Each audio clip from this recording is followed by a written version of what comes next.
All right, we're here for a Revolutionary War reenactment, but I think we're at the tail end, so we're not going to see too much. This is a recreation or done in remembrance of a battle where Washington crossed a bridge that supposedly saved the nation, saved the Revolutionary War, and there's George Washington up on his horse. So pretty impressive recreation.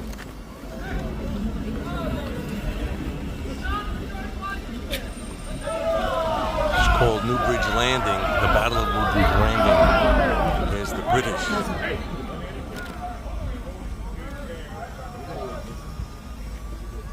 There's the Continentals.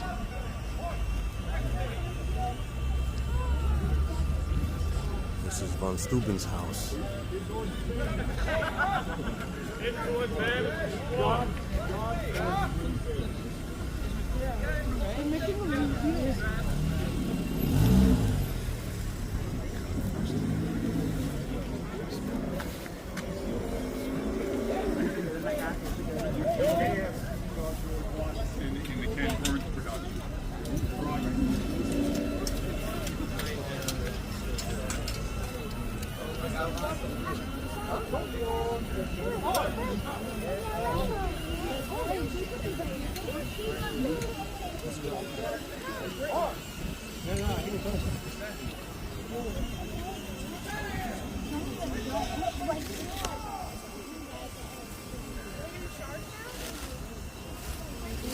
Gentlemen, you're being presented, armed, and saluted by the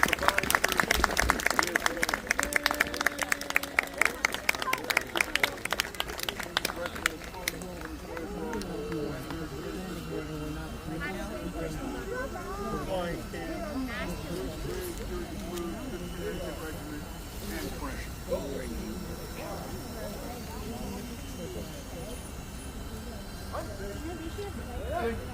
to remember is that history happened here. You don't have to go to Boston. You don't have to go to Philadelphia. New Jersey was the crossroads of the American Revolution. More battles and skirmishes took place in the state of New Jersey than any other state in the 13 states of the fledgling United States. And you're literally standing on holy ground. Blood was shed here over the 8 years of the American War of Independence.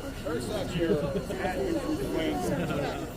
The loyalist owner of that house lost his property but he sided with the crown, and that house was confiscated by the Provincial Congress, resold, and then given as a gift by the state of New Jersey to Baron Steuben. And then Baron Steuben, who had debts, sold it and moved to upstate New York. So if you're looking for Baron Steuben's grave and tomb, there's a park outside of Rome, New York. You can see where he's buried. And I recommend if you get upstate, visit Fort Stanwix in Rome and then go over to Steuben's monument. So, I thank you all for coming out, and I think to recognize our reenactors and their efforts, we'll give them an 18th century cheer. In the 18th century, I would call for 3 cheers. And when I do that, you guys would yell out, huzzah!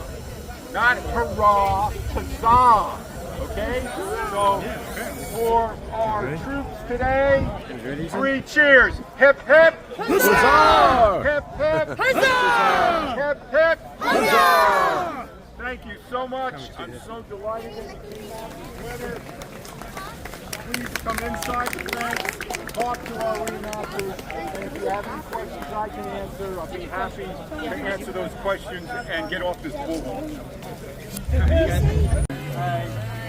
Good afternoon, sirs. Which generals or leaders are you on the recreating? I'm nobody, but he's General. Is it okay if we take a picture? Very nice. Yep. Oh, are you leaving? I guess they're leaving. We gotta go. Hello, pretty horsey. Which general again? We're doing General Mercer. Mercer, okay. Sorry, sir. Just Very a second. nice. I'm just trying to take a picture. Oh, Thank you.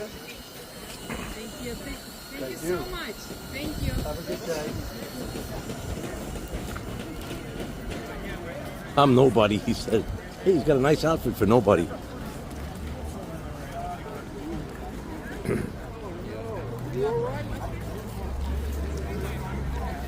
Can I ask a question? Sure can. If the Continentals had lost at Trenton, would that have been the end of the Revolution? No, No. No.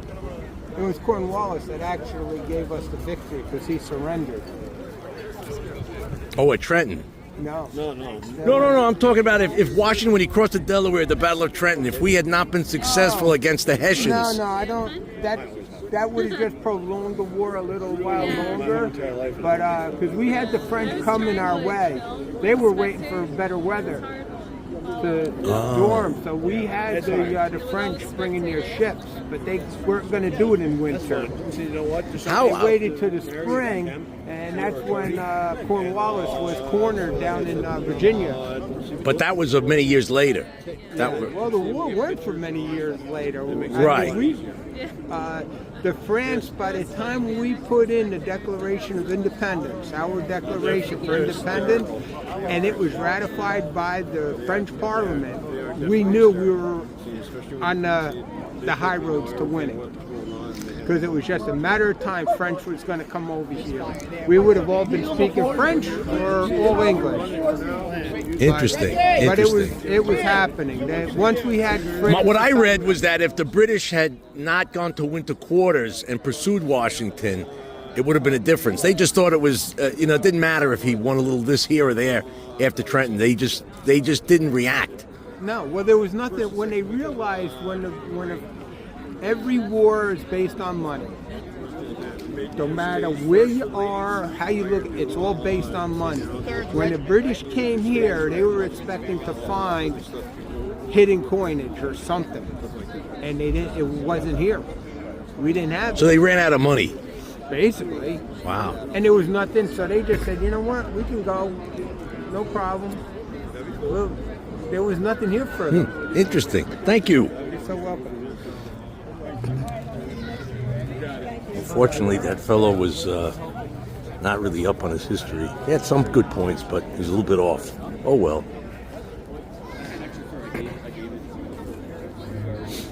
All right. Well, I think Washington's gone, so I got here too late. But at least we see some interesting things. Now, I've let you ask a weird question. Sorry.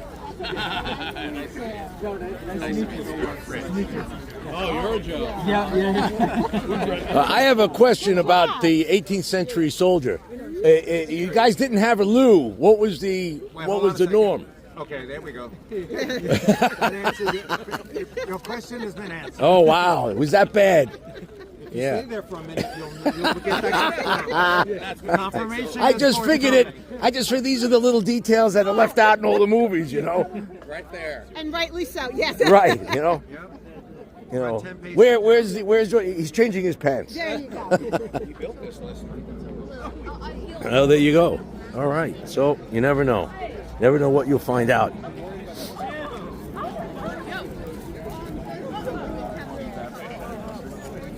Hello, sir. Are you a dragoon or a hussar? Grenadier. A grenadier. Grenadiers. So we're like the heavy infantry of the army. And you're on the for the British. British, yeah. Now, what would be the difference between heavy infantry and light infantry? Your guns? We have the same guns. Light infantry and grenadiers are slightly superior infantry from the regular guys, musket men, and we're handpicked. The light company, the light infantry, and the grenadiers because we're more experienced. We know what we're doing. We're more in shape. We may be literate, and we're put in the distinguished corps of light infantry. We're the grenadiers. Usually, the bigger guys are the grenadiers, but the more athletic ones are the light infantry. And we're seen as Now, there were dragoons too, right? They're on horse. I saw a few around here. I don't know where they were. So they're basically mounted infantry. Mounted infantry with they still have the same gun, really. Right. They're more so used for mopping up a battle after the infantry does the bloody business. Now, what was the real just back then when the side surrendered? Did they keep on, shooting, stabbing, No. whatever, or? So, keep in mind that military doctrine of the time is not kill them all. That's more of a Civil War thing, or a modern thing. Back in this time period, objectives is capture territory or fortifications, capture cities. Today, it's more of a modern thing, using territory and ground to destroy the enemy. That's a modern thing, but back then, as you fire a few volleys, fix bayonets, and they'll quit the field. That's most battles. Most battles, not to diminish the horrors of war, but most battles were not like Civil War with 5 figures worth of casualties. That's what most battles were. It was a little more humane. Oh, it's not humane, but the idea was not kill them all. The idea was capture that city, capture that fort. But say, for example, would fleeing troops be pursued and stabbed in the back or shot in the back? It happened plenty of times. It happened plenty, but that's not what most battles were. All battles. Do you think Washington was extremely lucky to get, with this battle, getting past the bridge and then eventually winning the Trenton, getting support from the French? I mean, it seems like the British just didn't take it seriously enough. So, the politics of the time. The British Empire lost the war in the colonies here, not because of defeats on the battlefield. It's because back in the home islands, this endless forever war, half a world away, was becoming expensive, and people started becoming against it. You had different members of parliament wanted a peace treaty, so much so that you have MPs wearing blue coats in parliament in sympathy with the Americans. Just wanted to end the war. So, and this rings true today. Forever wars with no end in sight, half a world away, proved to be unpopular at home. So, unpopularity at home combined with the French entry into the war, and keep in mind, France is the biggest, strongest enemy of the United Kingdom, and it's much closer to Britain than America, an ocean away. France is right across the channel.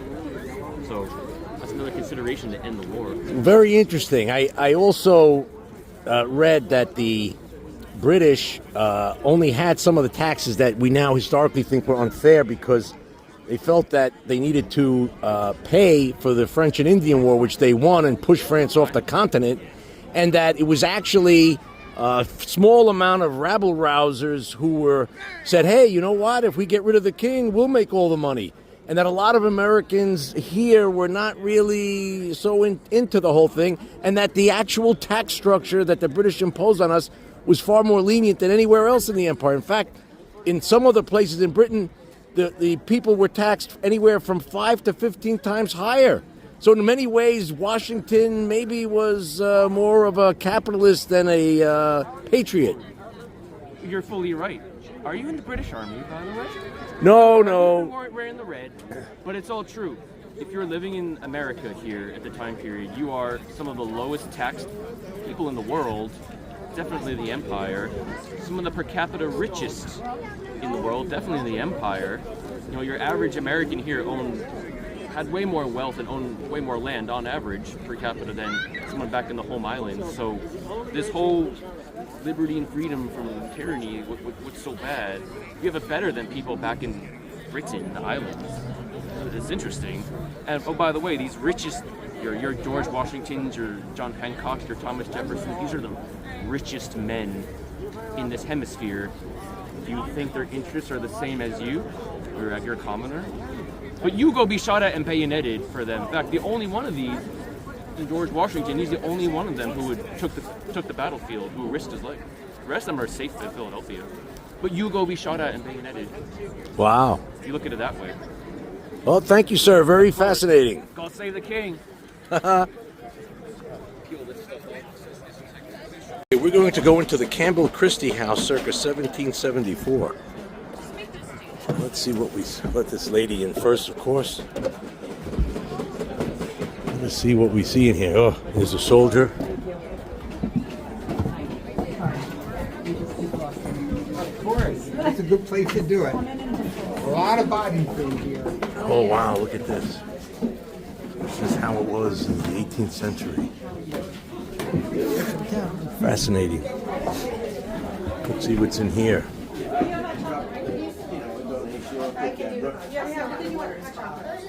Look at this, how wonderful.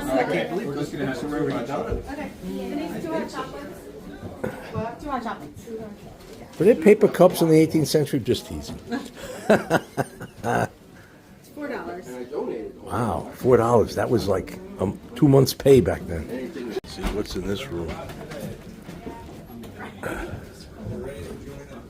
Seems like this is, I don't know, they're selling things in here? Maybe. Oh, sorry. Oh, I almost shot this fellow's gun. What a tragedy that would have been. Oh, look, fake guns. Hi, sweetheart. What can I do for you? Look how short this doorway is. Incredible. Look at this. What's going on? Did you have a nice day? This is the actual 18th century doorway. Oh, I barely could get under it. I would have been a giant back then. Incredible. Oh, there you go. Nice cabinetry. I'm rough shaved here. Cross section shows how mud and straw binder was built up and covered with a brown scratch coat before several thin layers of plaster finish were applied. So that's what the inside of the house looked like on the glass. Fascinating. All right. Well, the soldiers are coming in. The red coats seem almost orange. There's a good colored red coat.